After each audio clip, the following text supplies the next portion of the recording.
ವಿದ್ಯುತ್ ತಂತಿ ತಗುಲಿ ಟಿಪ್ಪರ್ಗೆ ಬೆಂಕಿ, ಚಾಲಕನ ದುರ್ಮರಣ.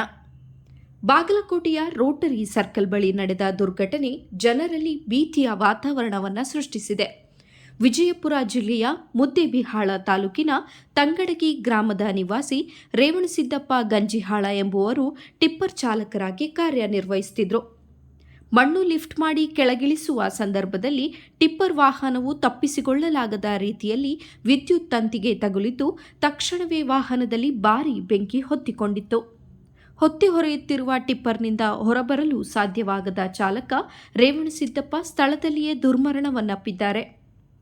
ಘಟನಾ ಸ್ಥಳಕ್ಕೆ ತಕ್ಷಣವೇ ಬಾಗಲಕೋಟೆಯ ಅಗ್ನಿಶಾಮಕ ಸಿಬ್ಬಂದಿ ಧಾವಿಸಿ ಬೆಂಕಿ ನಂದಿಸುವ ಕಾರ್ಯದಲ್ಲಿ ತೊಡಗಿದ್ರು. ಆದರೆ ಅಗ್ನಿಯ ತೀವ್ರತೆ ಹೆಚ್ಚಾಗಿದ್ದರಿಂದ ಚಾಲಕರನ್ನ ರಕ್ಷಿಸಲು ಅವಕಾಶ ನೀಡಲಿಲ್ಲ. ಈ ದುರ್ಘಟನೆ ಬಾಗಲಕೋಟೆಯ ಶಹರ ಪೊಲೀಸ್ ಠಾಣಾ ವ್ಯಾಪ್ತಿಯಲ್ಲಿ ನಡೆದಿದ್ದು, ಪೊಲೀಸರು ಪ್ರಕರಣ ದಾಖಲಿಸಿಕೊಂಡು ಮುಂದಿನ ತನಿಖೆ ಕೈಗೊಂಡಿದ್ದಾರೆ.